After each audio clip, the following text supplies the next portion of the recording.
नमस्कार दोस्तों। गुरुवार की दोपहर और आज एक बड़ी न्यूज आई। एक्चुअली कल ही बड़ी न्यूज आ गई थी कि अल्ट्राटेक ने अनाउंस किया कि वो एंटर कर रहे हैं वायर्स एंड केबल्स इंडस्ट्री में। 1800 करोड़ का इन्वेस्टमेंट है और उसके वजह से हलचल मच गई। पॉलीकैब ले लो या हेवल्स के इंडस्ट्री या फिनोलेक्स, सभी स्टॉक ना आर आर केबल ऑलमोस्ट 5 से 20% के बीच में गिरे हुए हैं।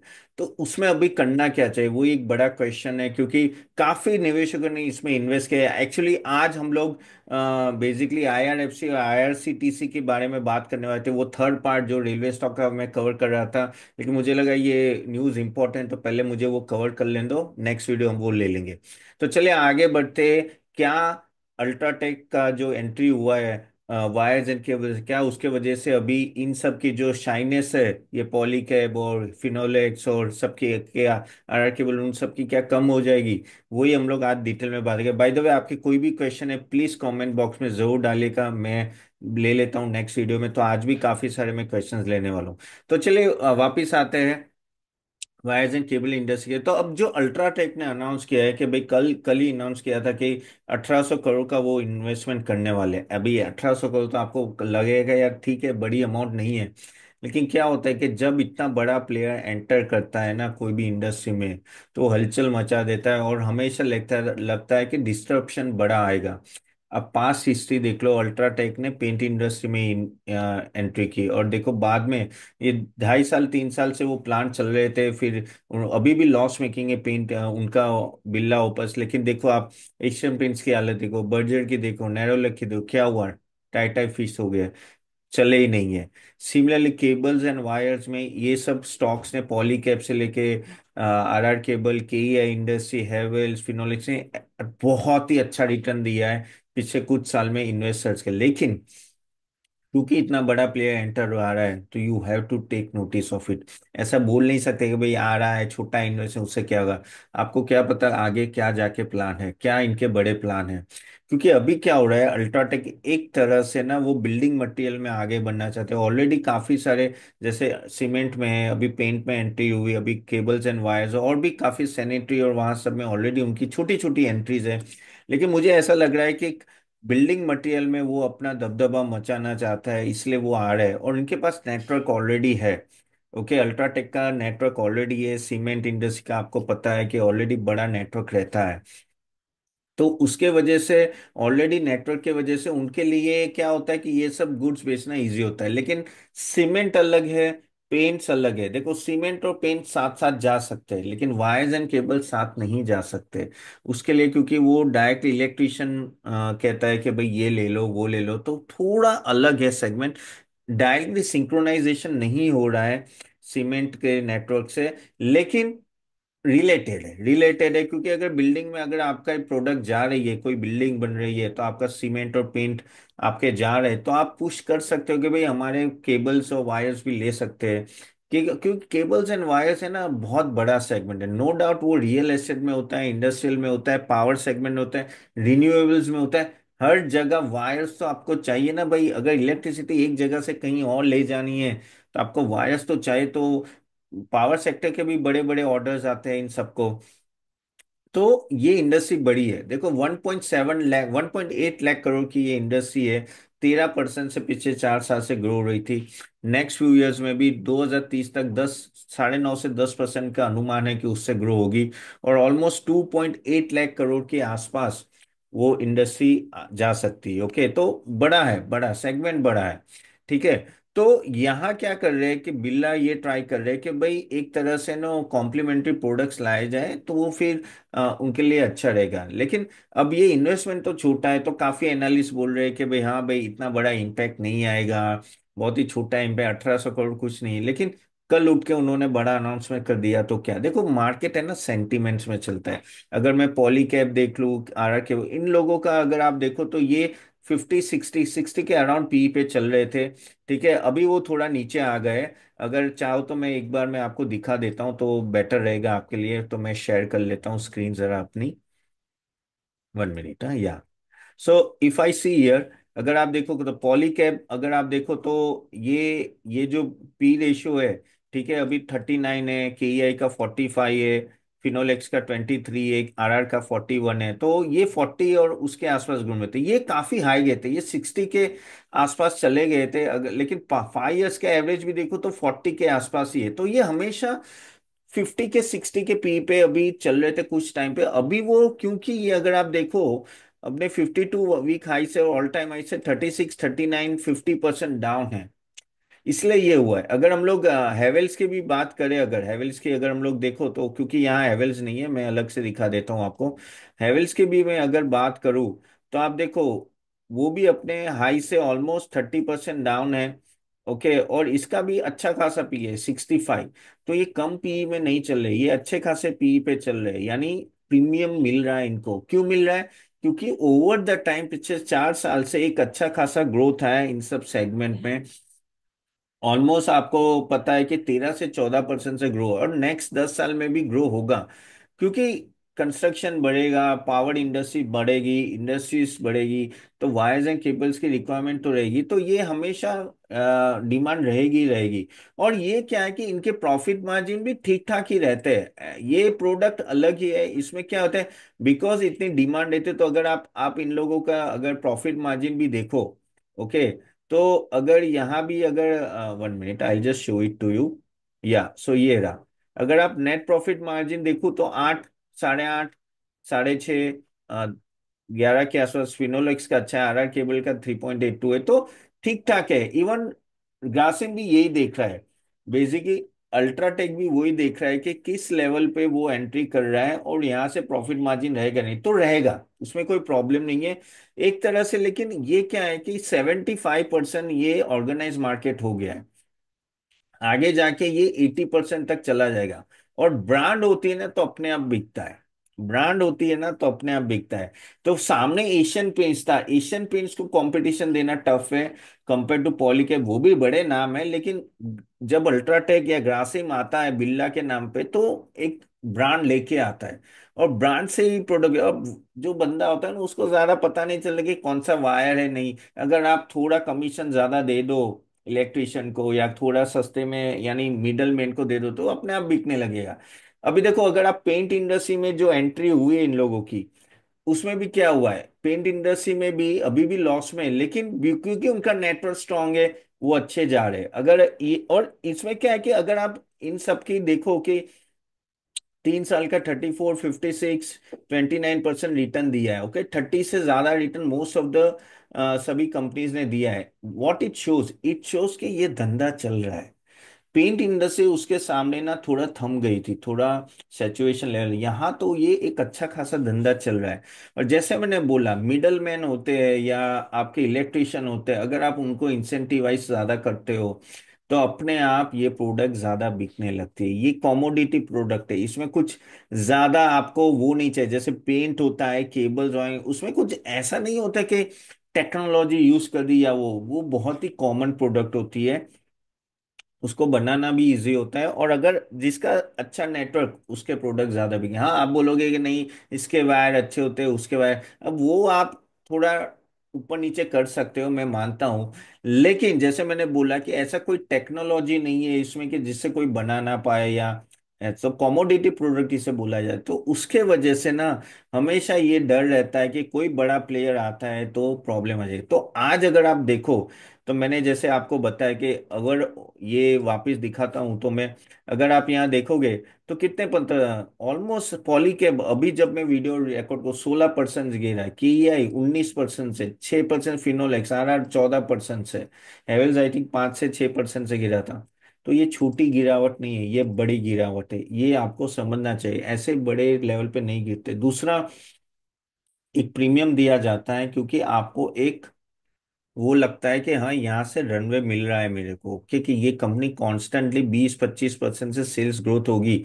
जो अगर इन लोगों की देखूं तो पिछले 3 साल से भी ना इन इन लोगों का 25 से 30% के बीच में इन लोगों का सेल्स ग्रोथ रहा है, प्रॉफिट ग्रोथ भी 25 के 30% से ग्रोथ रहा है। अब अगर ग्रासिम आ रहा है, अब आप बोलोगे छोटा इन्वेस्टमेंट, देखो मैंने जैसे बोला कल उठ के बड़ा इन्वेस्टमेंट होता है तो क्या करोगे। तो कल तो ग्रासिम आया और अगर ये सेल्स में प्रॉब्लम आई और पॉलीकैब है जो नंबर वन कंपनी है, ठीक है, वहीं पर तो डायरेक्टली इसको इम्पैक्ट आता है। वो ऐसे ही नहीं गिर रहे, इतने बड़े लेवल पे ऐसे नहीं गिरते, करेक्ट। अभी भी 72,000 का तो इसका मार्केट कैप है। केईआई का सेकंड है 29,000, फिनोलेक्स का 12 है, ठीक है, हेवेल्स का ऑलमोस्ट उसका तो 91,000 है। तो आप समझो इनको डायरेक्ट इम्पैक्ट आता है। रही बात अल्ट्राटेक, आप बोलोगे यार अल्ट्राटेक ये सब क्यों कर रहा है, ओवर डाइवर्सिफिकेशन कर रहा है, क्यों सीमेंट में नहीं रह रहा है, क्यों यहाँ आ रहा है। देखो उनको भी लग रहा है कि सीमेंट, और उनको ऐसे बिल्डिंग मटेरियल में नंबर वन बनना है कि भाई हमारा नेटवर्क है तो क्यों ना हम लोग यूज करें। जैसे HUL होता है, HUL भी एक प्रोडक्ट लाते हैं फिर दूसरा आता है तीसरा आता है, लेकिन कंज्यूमर ओरिएंटेड सब लाएंगे। तो वैसे ही अल्ट्राटेक की सोच लग रही है कि भाई building material point of view, कोई भी बंदा हमारे पास आए तो उसको हर एक आइटम वहां से मिल जाए। बिल्डिंग मटेरियल छोटी चीज नहीं है, बहुत बड़ी चीज है, क्योंकि कंस्ट्रक्शन तो चलता रहेगा पूरी इंडिया में, हमेशा चलता रहने वाला है। तो अगर आप एक साथ सब प्रोडक्ट दे पाओ तो अच्छा है। लेकिन इसमें फिर क्या होता है कि ओवर डाइवर्सिफिकेशन हो जाता है, और जो आपके इन्वेस्टर होते हैं उनको डाउट होने लगता है कि ये फोकस हर जगह कर रहा है, हर जगह करने में ऐसा ना हो जाए पाव भाजी हो जाए और कहीं से कमा के ना दे। और आज देखो अल्ट्राटेक 5 से 6% गिरा हुआ है। लेकिन ये स्ट्रेटेजिक कॉल है। देखो बिरला ग्रुप का प्रॉब्लम, बिरला ग्रुप ने एक बड़ी मार खाई है और वहां कहीं खाई, वो है वोडाफोन आइडिया में। अब वोडाफोन आइडिया में मार खाई है, अभी उनको पता है कि हर जगह तो वो एंटर नहीं कर पा रहे। ये एक सीमेंट है और बिल्डिंग मटेरियल में कोई ऐसा बड़ा प्लेयर है नहीं। ऑनेस्टली स्पीकिंग एशियन पेंट्स था कि हाँ भाई वो एक बड़ा प्लेयर था, लेकिन अदानी या अंबानी साहब अभी तक घुसे नहीं है, ना तो टाटा घुसा हुआ है। वो एक सीमेंट में नंबर वन है, अल्ट्राटेक अभी भी नंबर वन है। हाँ सॉरी, अदानी घुसा है, my my mistake, through Ambuja और इससे एसी से घुसा है, लेकिन सीमेंट तक है। तो ही they are also thinking of something different, कि एक सेगमेंट में नंबर वन, और ऊपर से उनका हिंडाल्को है, एल्यूमिनियम कॉपर पे ऑलरेडी दबदबा है, तो बिल्डिंग मटेरियल्स में वो भी काफी यूज होता है। तो इस तरह से देखा जाए तो उस तरह से वो बोल रहे हैं कि भाई ठीक है अभी मैं मार खा लूंगा, अभी शायद प्रॉफिटेबल नहीं होगा, लेकिन कल उठ के 2-3 साल में यहां से मेरा प्रॉफिट जनरेट होने लगेगा।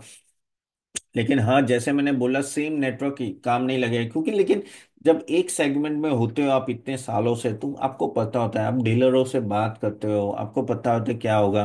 तो एक बार वो पेंट्स में आए, अभी ये वायर्स एंड केबल्स में आ रहे, कल उठ के कोई और सेगमेंट में आएंगे। तो ये चीज जाननी बहुत ही जरूरी है, क्योंकि at the end of the day ये चीज से पता चलता है कि उनका फोकस कहाँ जा रहा है। अब आपको क्या लगता है, तो अल्ट्राटेक का क्या होगा यहाँ से। अल्ट्राटेक देखो प्रेशर में रहेगा ही रहेगा। क्यों रहेगा, क्योंकि जब आप इस तरह से डाइवर्सिफाई करते हो तो आगे जाके के लिए, इन्वेस्टर के लिए प्रॉब्लम होता है, ठीक है। और at the end of the, क्योंकि बैलेंस शीट बड़ी है तो आप बोलोगे कि चल जाएगा, लेकिन हाँ धीरे धीरे फोकस हटने लगता है। फो वी हैव टू सी किस तरह से अल्ट्राटेक इसको डील करता है। अगर मैं अभी भी इन लोगों की बात करूं, तो अल्ट्राटेक बिल्डिंग प्रोडक्ट डिवीजन में वो already water proofing solution, TMT steel bars, plywood, sanitary ware, hand tools and electric components already वो दे रहा है, अभी वो यहाँ भी एंटर कर रहा है। तो ये एक कहते हैं सोची सची समझी उन लोगों ने ये एक मूव लिया है। और लेकिन तो एज ए इन्वेस्टर आपको क्या करना है, आप लोगों के पास पॉलीकैब, हेवेल्स या केया या RR केबल काफी सारे होंगे, फिनोलेक्स, मेरे हिसाब से इसको लाइटली नहीं लेना चाहिए। लाइटली क्यों नहीं लेना चाहिए, क्योंकि ये बड़ा प्लेयर एंटर हुआ है, छोटा प्लेयर एंटर नहीं हुआ है। बड़ा प्लेयर एंटर होता है तो आपको समझना है उसकी आगे की चाल क्या है। पेंट इंडस्ट्री का आपका ऑलरेडी है, मैं 3 साल से बोलते जा रहा हूँ कि पेंट इंडस्ट्री में ध्यान रखो आप। ओके, और क्योंकि एशियन पेंट्स में, और जब से तो बिरला का नाम आया था तब से तो हालत ही खराब है सभी की। तो मत, तो यहाँ भी थोड़ा ध्यान रखो। और मार्केट अभी इन सब कंपनियों को उतना प्रीमियम नहीं देगा। बस यही है कि अगर 3 महीने, 6 महीने, साल में अगर उन्होंने एक बड़ा प्लान अनाउंस कर दिया बिरला, तो बैंड बज जाएगी, तो बैंड बजेगा। और जैसे मैं, सॉरी आपको लग रहा हो कि ब्रोकन रिकॉर्ड की तरफ बात कर रहा है, लेकिन ये कॉमोडिटी प्रोडक्ट है, इसमें ज्यादा कुछ करना नहीं होता है, पेंट में भी ज्यादा कुछ करना नहीं होता है। तो ये तुरंत ही मार्केट को डिस्टर्ब कर सकता है। अभी आपको सभी आप न्यूज आर्टिकल में बोलेंगे यार छोटा डिस्ट्रप्शन आएगा, बड़ा नहीं, लेकिन कल उठ के बड़ा आ गया तो आपको पता है। तो यू हैव टू बी, ये एक ऐसी चीज है ना, जैसे पेंट इंडस्ट्री में जब बिरला एंटर हुआ ना, तो वो था जिस तरह से जियो एंटर हुआ था टेलीकॉम इंडस्ट्री में। और फिर क्या हुआ, सबसे पहला बलिदान किसका गया, वोडाफोन का गया, करेक्ट। फिर जैसे ही अल्ट्राटेक ने एंट्री की पेंट इंडस्ट्री में, सबसे बड़ा बलिदान हुआ एशियन पेंट्स का। और अभी आया है ये यहाँ। तो इग्नोर मत करो, बस कहने का तात्पर्य ये है। बाकी तो आप समझदार लोग, आप समझ जाओगे। मेरा कोई ऐसे रिकमेंडेशंस नहीं है। ये सब कंपनियां बहुत ही अच्छी है। ये पांचों कंपनी जो मैंने वाइज एंड बोली, ऐसा नहीं बोलो नहीं चलेगी, लेकिन हाँ एक बड़ा सरदर्द आ चुका है जो हमें इग्नोर नहीं करना चाहिए। अभी आप देखना, अभी आपके सभी एनालिस्ट और सब अपने वैल्यूएशन चेंज करेंगे, क्योंकि ये थ्रेट है। पहले अगर ये थ्रेट नहीं था तो लोगों को लग रहा था चलो ग्रीन पीछे खेल लेंगे। और इसमें क्या होता है, एक दो छोटे प्लेयर आते हैं, कोई देखता नहीं है। जैसे फॉर एग्जाम्पल पेंट इंडस्ट्री में नैरोलैक आ गया या कोई आ गया तो किसी को भाव नहीं है यार, ठीक है आ गया। लेकिन जब अल्ट्राटेक आया तब प्रॉब्लम हुआ, करेक्ट। तो वही होता है, बड़ा प्लेयर आता है ना तब आपको ध्यान है। तो ये थोड़ा ध्यान में रखो गाइस। तो होप आपको ये वीडियो अच्छा लगा होगा। Do like it and share it to everyone. And हमारे अगर आप रिकमेंडेशन, हमने हमारे पास बाय गॉड कोई वायर्स एंड केबल्स के अभी तक तो रिकमेंडेशन नहीं है। बट यस, अगर आप देखना चाहें तो हमने लिंक दी गई है और आपकी फ्री गिफ्ट भी नीचे रखी हुई है, प्लीज ले लीजिएगा। ओके, चलिए अभी हम लोग क्वेश्चन एंड आंसर लेते हैं। काफी सारे क्वेश्चंस पेंडिंग है जो आगे के, तो वो मैं ले लेता हूँ। और जरूर आपके क्वेश्चंस लिख लीजिएगा नीचे। इवन ये कंपनीज के बारे में तो भी आप लिख सकते हो। सो पहला क्वेश्चन है आरवीएनएल लिडकॉन और राइट्स का। जीएम नायक 5 4 6 और 9 information sir to think and wait for right time. Yes, अभी तो राइट टाइम नहीं दिख रहा है इन सभी कंपनीज का। प्लीज वेट कीजिएगा, कोई जल्दी नहीं है। टीके गुप्ता, हर हर महादेव, हर हर महादेव। देन मल्लिका राजून बोले कि very nice, thank you. Alok Bode, can we invest in China via ETF, sir? Kindly give your valuable expert suggestion. Markets are detailed video on that. Uh, हाँ देखो, कर सकते हैं यार आलोक। सही बोलूं तो China is a place where no things are going much right. And honestly अभी भी उसका वैल्यूएशन बहुत कम है। तो मेरे हिसाब से yes, it will not be a bad idea to invest in China. Hang Seng के आपको ईटीएफ मिलते हैं, वो आप इन्वेस्ट कर सकते हो। लेकिन yes, China is growing like anything. पिछले अगर एक साल की बात करूँ तो ऑलमोस्ट 40% से ज्यादा गिर बढ़ चुका है ना, 30 to 40%। तो छोटी बात नहीं है, बहुत बड़ी बात है कि 30 40% से आगे बढ़ना यानी ग्रो होना।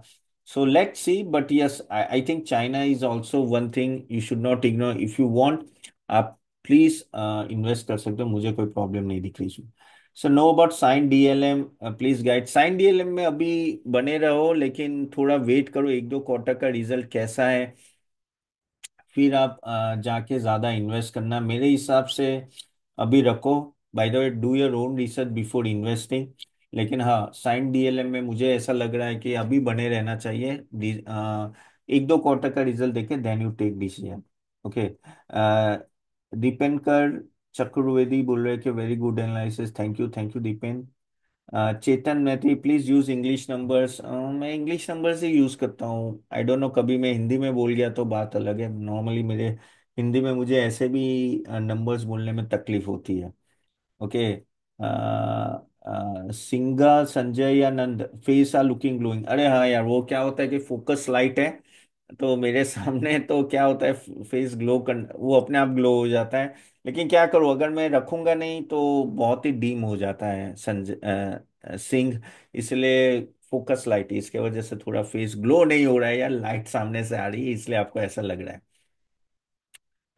Relencho Pharma 785, thanks for the valuable information. Thank you. Sharif, Texmaco rail looks promising. यार टेक्समेको ओवरऑल मुझे तो ये सभी तीनों स्टॉक थोड़े अगर नीचे आते हैं ना, इट्स लुक प्रॉमिसिंग, 60% से ज्यादा गिर चुके हैं, 55-60। जैसे कल का ही वीडियो था जो मेरा ये टीटागढ़ रेल, जुपिटर वैगन और टेक्समेको रेल पे था। नहीं देखा है तो जरूर देखे, सॉरी वो थर्ड पार्ट में आज लाने वाला था, इरकॉन, सॉरी आईआरसीटीसी और आईआरएफसी का, लेकिन ये न्यूज़ ऐसी आई कि मुझे बताना पड़ा क्योंकि बहुत गिर गए थे वायर्स एंड केबल, इसलिए मैंने, लेकिन मैं वो शायद आज या कल तक मैं रिलीज कर दूंगा, डोंट वरी, अभी शूट करना बाकी है, मैं शूट करके रिलीज कर दूंगा। लेकिन टैक्स में को यस, अच्छे तीनों हैं। थोड़ा और नीचे है क्योंकि सेंटीमेंट खराब है, तो थोड़ा वेट करने की जरूरत है, but yes looks promising from here. Amit Shah, how is Ircon? Ircon is comparatively okay compare to RVNL. So Ircon, लेकिन मेरे हिसाब से जैसे मैंने बोला, again not a recommendation, just a suggestion, आप ये वैगन्स ज्यादा देख सकते हो, अमित शाह, अमित ए शाह। क्योंकि मुझे ऐसा लग रहा है कि वैगन्स में ज्यादा अपॉर्चुनिटी है, और जिस तरह से ग्रो किया है, कंटिन्यूस सालों से ग्रो करते आ रहे हैं। So if you ask me, I think I may go for this compare to RVNL और या इरकॉन और वो सब। ठीक है, चले तो यहाँ तक रखते हैं, आपके क्वेश्चन जरूर नोट डाल दीजिएगा, and I see you soon next time, and guys आपकी गिफ्ट भी ले लेना, okay. So thank you very much for joining, see you then, bye bye.